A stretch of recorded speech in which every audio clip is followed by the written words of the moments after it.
তদন্ত প্ৰক্ৰিয়াটোৱে নতুন গতি লাভ কৰাৰ এটা যথেষ্ট সম্ভাৱনা আছে কাৰণ ৰূপকমল কলিতা যিগৰাকী ৰূপকমল কলিতা সেইদিনাখন প্ৰবাসী অসমীয়া হিচাপে সেই যি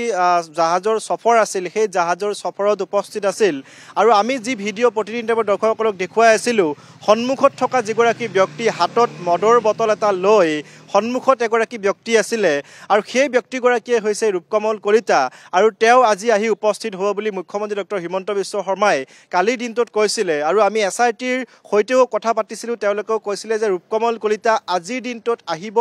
আৰু এই যিটো তদন্ত প্ৰক্ৰিয়া এই তদন্ত প্ৰক্ৰিয়াত তেওঁ সহযোগ কৰিব কিন্তু ইয়াৰ পূৰ্বে যি কেইগৰাকী ব্যক্তি অহাৰ কথা আছিল তেওঁলোক কোনো এগৰাকী ব্যক্তিয়ে নাহিলে কাৰণ 6 তাৰিখলৈকে তেওঁলোকক সময়সীমা বান্ধি দিয়া হৈছিলে আৰু সেই 6 তাৰিখ অৰ্থাৎ কালিৰ দিনটোলৈকে অহাৰ কথা আছিলে কিন্তু কালিৰ দিনটোতো কোনো এগৰাকী লোক আহি উপস্থিত নহ'ল এইগৰাকী ৰূপকমল কলিতা যিগৰাকী ৰূপকমল কলিতাৰ সৈতে আমিও যোগাযোগ কৰিছিলোঁ আৰু এই ৰূপকমল কলিতাই এটা কথা কৈছিল যে ছিংগাপুৰ আৰক্ষীয়ে যি তদন্ত কৰি আছে তাত সহযোগ কৰি আছে গতিকে তেওঁ অসমলৈ অহাত কিছু পলম হ'ব কিন্তু কালিৰ দিনটোত যেহেতু মুখ্যমন্ত্ৰীয়ে কৈছে বা এছআইটি দলৰ সৈতে যোগাযোগ কৰিছে তেওঁ ইয়ালৈ আহি এছআইটি দলত যি তদন্ত প্ৰক্ৰিয়া এই তদন্ত প্ৰক্ৰিয়াত তেওঁ সহযোগ কৰিব কিন্তু আটাইতকৈ গুৰুত্বপূৰ্ণ কথাটো হ'ল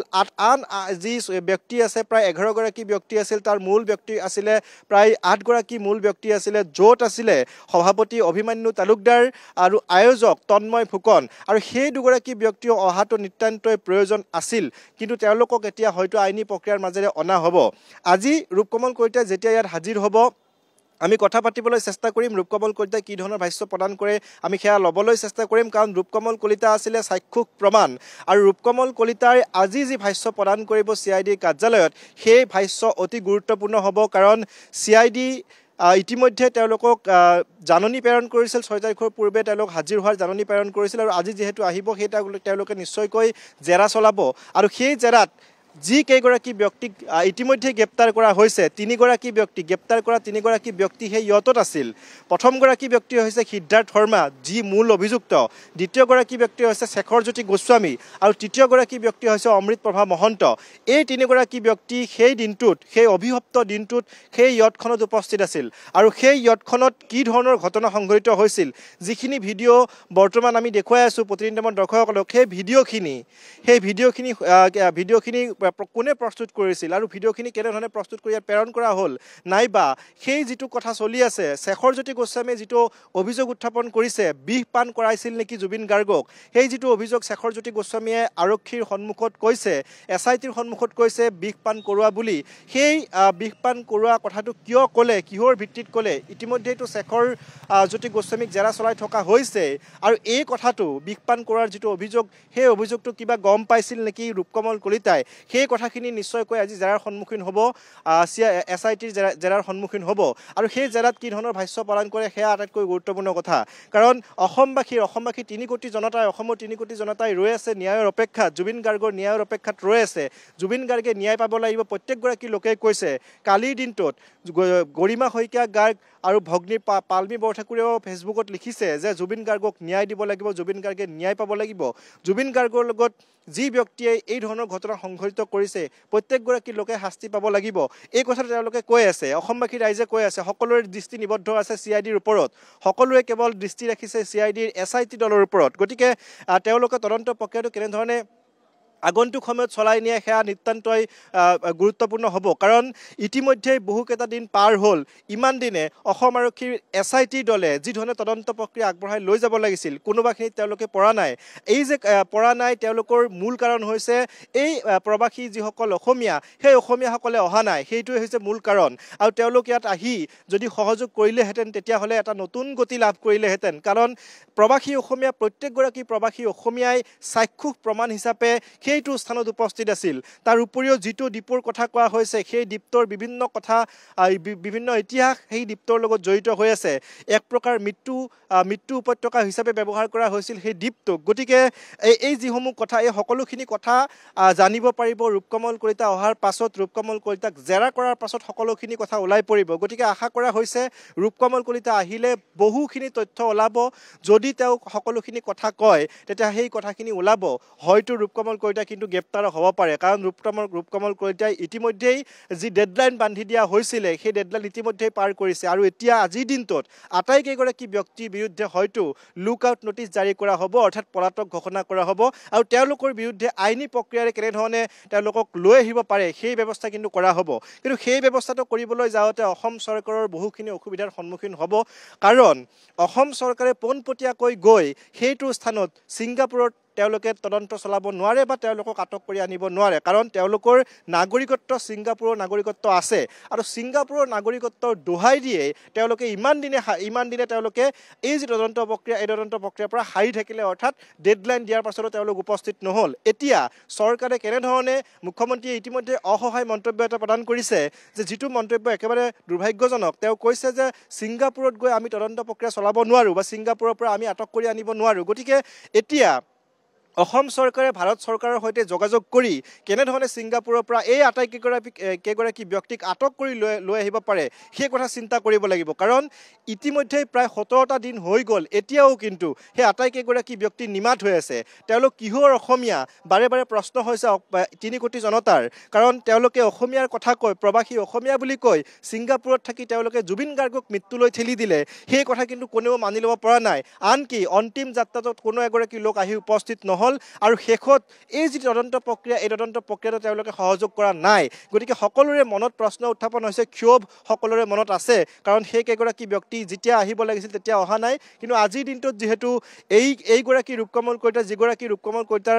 কলিতাৰ লগত আমি প্ৰতিদিন টাইমত যোগাযোগ কৰিছিলোঁ কথা পাতিবলৈ চেষ্টা কৰিছিলোঁ তেওঁ কোনো ধৰণৰ ভাল ৰেছপন্স নকৰিলে আৰু সেইগৰাকী ৰূপকমল কলিতা আজিৰ দিনটোত ইয়াত অহাৰ কথা আছে আৰু সেইগৰাকী ৰূপকমল কলিতাই কেনেধৰণে CIDৰ সন্মুখত ভাষ্য প্ৰদান কৰে সংবাদ মাধ্যমৰ সন্মুখত কি ভাষ্য প্ৰদান কৰে সেয়া অতিকৈ গুৰুত্বপূৰ্ণ হ'ব কাৰণ ৰূপকমল কলিতা আছিল সাক্ষ্যক প্ৰমাণ জুবিন গাৰ্গৰ সেই অনাকাংক্ষিত ঘটনাটোৰ সময়ত যে তেওঁ সাক্ষ্যক প্ৰমাণ হিচাপে আছিল সেই ইয়টখনত আছিল আনকি যি দৃশ্য প্ৰতিদিন টাইমত দৰ্শকসকলে দেখি আছে সামাজিক মাধ্যমত যি দৃশ্য ভাইৰেল হৈ আছে হাতত এটা মদৰ বটল লৈ ৰূপকমল কলিতাৰ সন্মুখত যিখন জাহাজ আছিলে জাহাজখনৰ সন্মুখত থাকি সফৰ কৰিছিল গতিকে সেই যিসমূহ দৃশ্য সেই দৃশ্যসমূহ সকলোৱে দেখিছে আৰু আজিৰ দিনটোত যিহেতু ৰূপকমল কলিতা আহিব ৰূপকমল কলিতাক মাৰাথান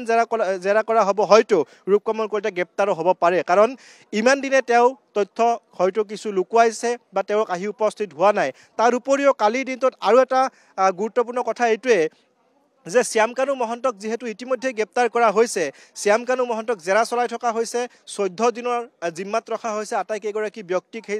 গ্ৰেপ্তাৰ হোৱা চাৰিওগৰাকী ব্যক্তিক আৰু শ্যামকানু মহন্তৰ বিৰুদ্ধে যিখিনি অভিযোগ উত্থাপন হৈছে যিখিনি তথ্য পোৱা গৈছে সেই তথ্যৰ ভিত্তিত ইডিৰ এটা বৃহৎ দল কালিৰ দিনটোত CID কাৰ্যালয়ত আহি উপস্থিত হৈছিল আৰু ইডিয়ে প্ৰায় 4 ঘণ্টা জোৰা জেৰা কৰিছিল শ্যামকানু মহন্তক তাৰ উপৰিও অনিতা ডেকা মহন্ত শ্যামকানু মহন্তৰ পত্নী শ্যামকানু মহন্তৰ পত্নীকো জেৰা কৰা হৈছিল কাৰণ শ্যামকানু মহন্তৰ পত্নী আছিল অন্যতম সঞ্চালক নৰ্থ ইষ্ট ফেষ্টিভেলৰ আৰু সেই সময়ছোৱাত শ্যামকানু মহন্তৰ পত্নীও উপস্থিত আছিলে ছিংগাপুৰত কিন্তু যদিও তেওঁ ইয়টত উপস্থিত নাছিল শ্যামকানু মহন্ত আৰু অনিতা ডেকা মহন্ত তেওঁলোকে কিন্তু এই ছিংগাপুৰৰ যিটো মূল আয়োজন কৰিছিল নৰ্থ ইষ্ট ফেষ্টিভেল সেই নৰ্থ ইষ্ট ফেষ্টিভেলৰ দুয়োগৰাকী সঞ্চালক গতিকে কালিৰ দিনটোত অনিতা ডেকা মহন্ত জেৰাৰ সন্মুখীন হৈছিল হয়তো আজিৰ দিনটোতো পুনৰ অনিতা ডেকা মহন্ত জেৰাৰ সন্মুখীন হ'ব CIDৰ মাৰাথান জেৰাৰ সন্মুখীন হ'ব কাৰণ তেওঁৰ হাততো যথেষ্টখিনি তথ্য আছে ইডিয়ে যিটো গোচৰ ৰুজু কৰিছে ইডিয়ে ৰুজু কৰা গোচৰটোত কি আছে ইতিমধ্যেই শ্যামকানু মহন্তৰ বাসগৃহৰ পৰা বহুখিনি আপত্তিজনক নথিপত্ৰ উদ্ধাৰ কৰা হৈছে য'ত ভুৱা চিল মোহৰ পোৱা গৈছে CIDয়ে সেইসমূহ জব্দ কৰিছে আৰু সেইসমূহ জব্দ কৰাৰ পাছত সকলোখিনি ইডিলৈ হস্তান্তৰ কৰা হৈছে ইডিক সেয়া এটা মুখ্যমন্ত্ৰীয়েও কালিৰ দিনটোত ইডিৰ কথা কৈছিল আৰু কালিৰ দিনটোত ইডিয়ে যি জেৰা চলাইছিল প্ৰায় 4 ঘণ্টা সময় এইটো স্থানত অৰ্থাৎ CID কাৰ্যালয়ত আহি ইডিয়ে জেৰা চলাইছিল যিসমূহ আচলতে তেওঁৰ বিৰুদ্ধে তথ্য পোৱা গৈছে প্ৰথমটো তেওঁৰ বিৰুদ্ধে অভিযোগ হ'ল তেওঁ যথেষ্ট পৰিমাণে কৰ ফাঁকি দি বিভিন্ন টকা এক প্ৰকাৰ লুণ্ঠন কৰিছিল চৰকাৰী যিসমূহ বিভাগ সেই বিভাগসমূহৰ পৰা টকা লুণ্ঠন কৰিছিল এইগৰাকী শ্যামকানু মহন্তই গতিকে সেই দিশসমূহ চোৱা চিতা কৰা হ'ব এতিয়া কাৰণ 14 দিনৰ জিম্মাত আছে এই জিম্মাৰ ম্যাদ উকলাৰ লগে লগে হয়তো পুনৰ ইডিয়েও নিজৰ জিম্মাত ল'ব পাৰে আৰু ইডিয়েও যি তদন্ত প্ৰক্ৰিয়া এই তদন্ত প্ৰক্ৰিয়া ক্ষিপ্ৰতাৰে চলাই নিব গতিকে সমগ্ৰ বিষয়টো হৈছে এটা স্পৰ্শকাতৰ অৰ্থনৈতিক দিশটোৰ কথা আহিছে ইফালে সিদ্ধাৰ্থ শৰ্মাৰ কথা আছে সিদ্ধাৰ্থ শৰ্মাই অৰ্থনৈতিক যিখিনি লেনদেন সেই লেনদেনখিনি নিজৰ মাজতে ৰাখিছিল জুবিন গাৰ্গৰ যি মিউজিক LLP সেই মিউজিক LLPটো তেওঁৰ নিজৰ এটা অংশীদাৰিত্ব কৰি লৈছিল মিউজিক LLPৰ বিৰুদ্ধে বিভিন্ন অভিযোগ উত্থাপন হৈ আছে যে সিদ্ধাৰ্থ শৰ্মা আৰু আন এগৰাকী টাৰ্চেম মিত্তাল সেই দুগৰাকী লোকে জুবিন গাৰ্গৰ মিউজিক LLPটো নিজৰ হস্তক্ষেপত ৰখা বুলি কথা সেই কথাটো ওলাই আছে আৰু ইতিমধ্যে পোহৰলৈ আহিব লাগিব ৰূপম আমি আপোনাক কিছু সময় ৰখাইছো আন এটা খবৰ জনাই ল'ব বিচাৰিছো সোমবাৰে ছিংগাপুৰৰ প্ৰবাসী অসমীয়াক হাজিৰ হ'বলৈ SITয়ে বান্ধি দিয়া সময় উকলি গ'ল কিন্তু বৰ্তমানলৈকে ছিংগাপুৰৰ অসম এছ'চিয়েশ্যনৰ এজনো সদস্য SITৰ সন্মুখত হাজিৰ নহ'ল কেৱল মাত্ৰ ৰূপকমল কলিতা আজিৰ দিনটোত হাজিৰ হ'ব বুলি জানিব পৰা গৈছে জুবিন গাৰ্গৰ অনাকাংক্ষিত মৃত্যুৰ সময়ত উপস্থিত থকা প্ৰতিজনকে SITৰ সন্মুখত হাজিৰ হোৱাৰ নিৰ্দেশনা জাৰি কৰা হৈছিল 6 অক্টোবৰ সেই শেষ সীমা ধাৰ্য কৰি দিয়া হৈছিল SITৰ জাননীত কিন্তু কোনো এজন প্ৰবাসী অসমীয়াই বৰ্তমানলৈকে গোচৰ প্ৰক্ৰিয়াত সহযোগিতা কৰাৰ আগ্ৰহ প্ৰকাশ কৰা দেখা পোৱা নগ'ল নিৰ্দিষ্ট দিনটোত ইয়তখনত আছিল ভ্ৰমণসূচীটোৰ পৰিকল্পক তন্ময় ফুকন ছিংগাপুৰৰ অসম এছ'চিয়েশ্যনৰ সভাপতি অভিমন্যু তালুকদাৰৰ লগতে দেৱজ্যোতি হাজৰিকা ৰূপকমল কলিতা সিদ্ধাৰ্থ বৰা পৰীক্ষিত শৰ্মা সুদীপ চেটাৰ্জী আৰু ৱাজিদ আহমেদ সোমবাৰে সময়সীমা উকলি যোৱাৰ দিনটোলৈকে SITৰ সহযোগিতাৰ কোনো আগ্ৰহ দেখুওৱা নাই এইসকল প্ৰবাসীয়ে আন সকলো সোনকালে আহিব বুলি মুখ্যমন্ত্ৰীগৰাকী আশাবাদী কিন্তু কথাটো হৈছে ৰূপকমল কলিতা বাৰু আজি আহিল ৰূপকমল কলিতাৰ পিছত এইসকল দেৱজ্যোতি বৰা সিদ্ধাৰ্থ বৰা ৱাজিদ আহমেদ অভিমন্যু তালুকদাৰ তন্ময় ফুকন এইসকল যদি নাহে তেনেহ'লে কি হ'ব তেওঁলোকক কেনেকৈ আনিব তেওঁলোকে যদি আহিবলৈ অনিচ্ছা প্ৰকাশ কৰে তেনেহ'লে তেওঁলোকক আনিব পৰাৰ ব্যৱস্থা কি আছে এই কথা বতৰাবোৰ কিন্তু এতিয়া ভাবিবৰ সময় হ'ল গতিকে এই সন্দৰ্ভতে জানিবলৈ মই আকৌ ৰূপমৰ কাষলৈ গৈছোঁ ৰূপম এই ইয়তত থকা ছিংগাপুৰৰ প্ৰবাসী অসমীয়াসকলৰ ৰূপকমল কলিতা বাৰু আজি আহিব ঠিকে আছে আমি সেই গোটেই বিষয়টো সন্দৰ্ভত জানিছোঁ ৰূপকমল কলিতা আজি আহিব ভাষ্য দিব তেওঁক গ্ৰেপ্তাৰ কৰে নকৰে সেইবোৰ পিছৰ কথা কিন্তু বাকী কেইজন যি প্ৰবাসী অসমীয়া তেওঁলোকক কেনেকৈ আনিব তেওঁলোকে যদি আহিবলৈ এতিয়াৰ দৰে ইচ্ছা প্ৰকাশ নকৰে বিভিন্ন যদি অজুহাত দেখুৱায় তেতিয়াহ'লেতো তেওঁলোকক আনিব পৰা নাযাব তাৰ বাবে অসম চৰকাৰে কেনেকুৱা কি ব্যৱস্থা গ্ৰহণ কৰাৰ সম্ভাৱনা আপুনি এই মুহূৰ্তত দেখিবলৈ পাইছে চাওক ৰাজদীপ আমি আৰম্ভণিৰ পৰা কৈ আছোঁ যে আটাইকেইগৰাকী ব্যক্তি যিকেইগৰাকী ব্যক্তি ইয়তত উপস্থিত আছিল অসমৰ পৰা যোৱা প্ৰবাসী অসমীয়া সেই আটাইকেইগৰাকী ব্যক্তি আহিব লাগিব তেতিয়াহে সমগ্ৰ তদন্ত প্ৰক্ৰিয়াটো ক্ষিপ্ৰতাৰে আগবাঢ়িব বা তেওঁলোক চাক্ষুষ প্ৰমাণ যিহেতু আছিল গতিকে তদন্ত প্ৰক্ৰিয়াটো যথেষ্ট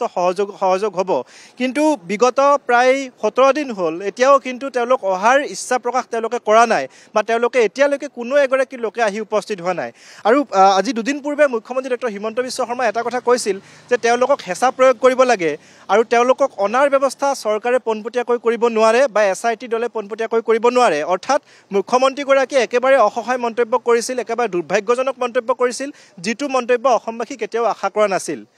বিভিন্ন প্ৰশ্ন উত্থাপন হয় বিভিন্ন ৰাজনৈতিকভাৱে বিভিন্ন প্ৰশ্ন উত্থাপন হৈ আছে কিন্তু এইখিনি এটা কথা যে কেনেধৰণে তেওঁলোকক আনিবলৈ হ'লে অসম চৰকাৰে পোনপটীয়াকৈ গৈ তেওঁলোকক হয়তো আনিব নোৱাৰিব কাৰণ তেওঁলোকৰ নাগৰিকত্ব আছে সেই আটাইকেইগৰাকী ব্যক্তিৰ নাগৰিকত্ব আছে ছিংগাপুৰৰ নাগৰিকত্ব গতিকে তেওঁলোকক আনিবলৈ হ'লে ভাৰত চৰকাৰৰ সৈতে যোগাযোগ কৰিব লাগিব ভাৰত চৰকাৰৰ বিদেশ মন্ত্ৰালয়ে যোগাযোগ কৰিব লাগিব হাই কমিছনে যোগাযোগ কৰিব লাগিব প্ৰক্ৰিয়াটো দীঘলীয়া হ'ব এই প্ৰক্ৰিয়াটো কিন্তু পূৰ্বৰ পৰাই তেওঁলোকে আৰম্ভ কৰিব লাগিছিল যিখিনি নীতি নিয়ম আছে সেই নীতি নিয়মখিনি কেনেধৰণে আগবাঢ়িব লাগে সেই আগবঢ়াৰ ক্ষেত্ৰত কিন্তু পূৰ্বতেই SIT দলে আগভাগ ল'ব লাগিছিল বা তেওঁলোকে